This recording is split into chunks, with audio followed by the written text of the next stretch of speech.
নমস্কার, আপন ঘরে নতুন একটা ব্লগে আপনাদের সকলকে স্বাগত। আজকে আমি আপনাদের এমন একটা জিনিসের সন্ধান দেব যাতে আপনাদের চুলের যাবতীয় সমস্যা একদম ঠিক করা যাবে, একদমই ঠিক করে দেবে, মানে আপনাদেরকে পার্লারে গিয়ে 1000 টাকা খরচ করতেও হবে না। 200-300 টাকা খরচ করলেই আপনাদের চুলের বেশিরভাগ সমস্যার সমাধান হয়ে যাবে। অবশ্যই আজকে আমি আপনাদের সঙ্গে কোনো হোম রেমেডি শেয়ার করবো না, কেননা হোম রেমেডি তো আলাদা একটা জিনিস। কিন্তু আজকে আমি একটা আপনাদের সঙ্গে তেলের সন্ধান দেবো আপনাদেরকে, যেটা আপনাদের চুলকে একদম সিল্কি স্মুথ, হেয়ার ফল কমাবে, হেয়ার গ্রোথ বাড়াবে, ড্যান্ড্রফের সমস্যা কমাবে, সমস্ত কিছু সমস্যা একদম কমিয়ে দেবে। Dandruff, split and, frizziness, rough যাদের হেয়ার, ড্যামেজ হেয়ার, সমস্ত কিছু, হেয়ার ফল, হেয়ার লস যাদের প্রচন্ড পরিমাণে হচ্ছে, তাদের নতুন হেয়ার গ্রোথ হতে হেল্প করবে। এই সমস্ত কিছুর জন্য একটাই মাত্র তেল, মানে একটাই মাত্র হেয়ার অয়েল, যেটা আপনাদের সমস্ত কিছু সমস্যাকে ঠিক করবে। এটা যদি চলুন বেশি কথা না বলে দেখাই যে কি সেই তেল। শুরু করার আমি চন্দ্রিমা কর্মকার, আপন ঘরে নতুন একটা ব্লগে আপনাদের সকলকে স্বাগত। আমার যদি ভিডিওগুলো আপনাদের ভালো লেগে থাকে, please like, share, comment and subscribe my channel. এরকম আরো ইনফরমেটিভ ভিডিও আমি আপনাদের সঙ্গে শেয়ার করবো। তো চলুন দেখাই কি সেই। আমি আপনাদেরকে ক্যাস্টর অয়েলের কথা বলছি।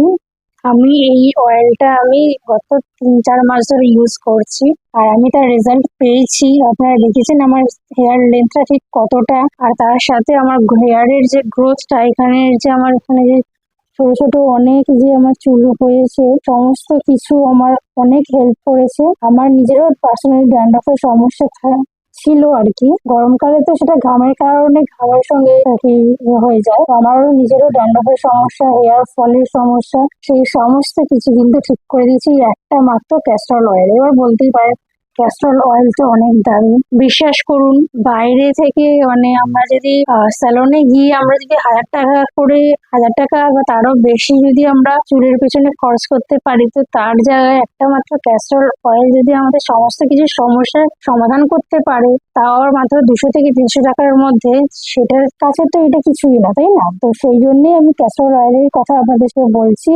আমার কাছে যে ক্যাস্টর অয়েলটা আছে, এটার দাম 280 টাকা। আমি এটা অনলাইনে পারচেস করেছি। তো যাই হোক, এই ক্যাস্টর অয়েলটা অনেক কিছু সমস্যা সমাধান করবে আপনাদের, আমি বললামই। এবার এগুলোকে কিভাবে আপনারা ইউজ করবেন, কিরকম চুলে কিভাবে আপনারা ইউজ করবেন। ক্যাস্টর অয়েল একটু ঠিক হয়, মানে প্রচন্ড গাঢ় ধরনের আর কি তেলটা, তো সেটাকে ডিরেক্ট আপনারা ইউজ করতে পারবেন না। ওটা বেশি গাঢ় হওয়ার কারণে ওটা বেশি চিটচিটে করবে। তার জন্য আপনাদেরকে এটাকে নারকেল তেলের সঙ্গে, ধরুন আপনি 3-4 চামচ আপনারা নারকেল তেল নিলে, সেখানে আপনারা 1 চামচ বা 1.5 চামচ মতন ক্যাস্টর অয়েল নিয়ে নেবেন, দিয়ে সেটাকে ভালো করে মিক্স করে নেবেন, দিয়ে তারপরে সেটাকে আপনারা স্ক্যাল্প থেকে হেয়ার লেন্থ অব্দি ইউজ করবেন। এটা হচ্ছে মেন আর কি, কিরকম ভাবে আপনারা ইউজ করবেন। এবার আসছি আপনাদের পাটে পাটে বলবো। তো যাদের হেয়ার লসের সমস্যা, মানে চুল পড়ছে কিন্তু চুল গজাচ্ছে না সেইভাবে, সেইটা যাদের সমস্যা, তারা আপনারা ক্যাস্টর অয়েলের সঙ্গে জিঞ্জার জুস মানে আদার জুস অ্যাড করে দিতে পারবেন। সেটাকে ভালো করে মিক্স করে নিয়ে আপনারা ক্যাস্টর অয়েল যেহেতু শুধু এখানে ইউজ করবেন, তাই জন্য আমি বলবো ক্যাস্টর অয়েলটাকে হালকা গরম জলের মধ্যে একটা বাটির মধ্যে নিয়ে সেই জলের মধ্যে বাটিটাকে রেখে দেবেন। দেখবেন ওটা থিকনেস যেটা আছে সেটা পাতলা হয়ে যাবে, সেটা আপনারা ইউজ করতে সুবিধা হবে। তার সঙ্গে একটু জিঞ্জার জুস মানে আদার জুস একটুখানি অ্যাড করে দেবেন, বেশি দরকার নেই, 2 টেবিল চামচ দিয়ে দিলেই হবে। সেটাকে ভালো করে আপনারা ফিঙ্গার টিপের সাহায্যে হোক বা তুলোর সাহায্যে ভালো করে স্ক্যাল্পে অ্যাপ্লাই করবেন। দিয়ে এটাকে আপনারা 2 ঘন্টার মতন বা 3 ঘন্টার মতন ছেড়ে দেবেন, দিয়ে তারপর ওয়াশ করে দেবেন। যাদের হেয়ার মানে চিটচিটে ব্যাপারে কোনো সমস্যা নেই, তারা একটা গোটা দিনও রাখতে পারেন, কোনো অসুবিধা হবে না। এবার আসবো নাম্বার 2, যাদের ড্যান্ড্রফের সমস্যা। দেখুন, অনেকেরই আছে, গরম হোক শীত হোক 12 মাসই ড্যান্ড্রফের সমস্যা, তাহলে তারা কি করবেন? এবার সবসময় তো হোম রেমেডি করা অনেকের পক্ষে সম্ভব না। তাদের জন্য অয়েল নেবেন, ক্যাস্টর অয়েল, সাথে অ্যালোভেরা জেল। অবশ্যই যদি ফ্রেশ অ্যালোভেরা জেল পান তো খুবই ভালো হবে সেটা।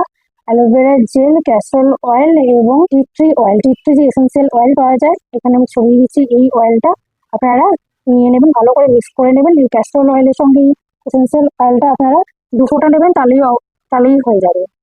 সবগুলোকে ভালো করে মিক্স করে নেবেন। অ্যালোভেরা জেল যদি আপনারা পিওর মানে বাড়িতে যদি অ্যালোভেরা জেল পান, তাহলে সেই অ্যালোভেরা জেলটাকে ভালো করে বের করে নেবেন, দিয়ে সেটাকে একটুখানি চামচটা একটু ঘাটিয়ে নেবেন বা একটু ধুস মতন বানিয়ে নেবেন, তাহলে সুবিধা হবে আর কি লাগাতে। সেটাকে লাগিয়ে নিয়ে, যেহেতু এটা অ্যালোভেরা জেল আপনারা যদি পিওর লাগান তাহলে তো একটু অসুবিধা হতে পারে, মানে যদি আপনারা যেদিন আপনাদের বাড়িতে থাকবেন সেদিন আপনারা যদি ইউজ করেন তো বেশি ভালো হবে, কোনো অসুবিধা নেই, সেটা আপনাদের ইচ্ছা মতন। এবার হচ্ছে নাম্বার 3, হেয়ার গ্রোথ। হেয়ার গ্রোথের জন্য ক্যাস্টর অয়েল, আলমন্ড অয়েল এবং রোজমেরি এসেন্সিয়াল অয়েল। এবার রোজমেরি এসেন্সিয়াল অয়েল আমি আমার অনেক ভিডিওতেই বলেছি যে কতটা ভালো একটা জিনিস rosemary essential oil. Rosemary essential oil আমাদের হেয়ার গ্রোথের জন্য প্রচন্ড ভালো কাজ করে, তার সঙ্গে ক্যাস্টর অয়েল তো আছেই, মানে ভরপুর গুণাগুণ আর কি সব একটার মধ্যে আপনারা পেয়ে যাবেন। ক্যাস্টর অয়েল, আলমন্ড অয়েল যদি না থাকে তাহলে সেটা স্কিপ করতে পারেন, কোনো অসুবিধা নেই, থাকলে ভালো হবে। রোজমেরি এসেন্সিয়াল অয়েল, অথবা যাদের কাছে আলমন্ড অয়েল নেই তারা কি করবেন, তার সঙ্গে ওটার বাদে আপনারা শুধু কোকোনাট অয়েলও ইউজ করতে পারেন, কোনো অসুবিধা হবে না এতে। কারণ কোকোনাট অয়েলও আমাদের চুলের গ্রোথের জন্য প্রচন্ড ভালো। এবার আসছি যাদের ড্যামেজ হেয়ার আর কি, তো তারা কি করবেন, তাদের জন্য ক্যাস্টর অয়েল অবশ্যই নেবেন। ক্যাস্টর অয়েল এবং শুধু কোকোনাট অয়েল। ফার্স্টে যেটা বললাম ক্যাস্টর অয়েল এবং কোকোনাট অয়েল, এই দুটোই সমস্ত রকমের জন্য ইউজ করতে পারেন, কোনো অসুবিধা হবে না। এবার ড্যামেজ যাদের হেয়ার তাদের জন্য ক্যাস্টর অয়েল আর কোকোনাট অয়েলটা ভালো করে মিক্স করে নেবেন। যদি চান, যদি পারেন তো হালকা একটু গরম করে নেবেন, দিয়ে সেটাকে মানে স্ক্যাল্পে লাগাতে পারেন সেরকম করবেন, খুব বেশি করে দেবেন না। তো সেইটাকে আপনারা ভালো করে স্ক্যাল্পে হেয়ার লেন্থে ভালো করে ইউজ করে নেবেন। দেখবেন এটা যদি আপনারা মাসে 5 বার যদি আপনারা ইউজ করতে পারেন না, আপনাদের হেয়ারের যে ড্যামেজটা আছে সেটা আস্তে আস্তে ঠিক হয়ে যাবে। এরপর আসছে স্প্লিট এন্ড। দেখুন স্প্লিট এন্ড তো বলতে পারেন আমাদের নিজেদের জন্যই, আমাদের নিজেদের কারণেই হয়।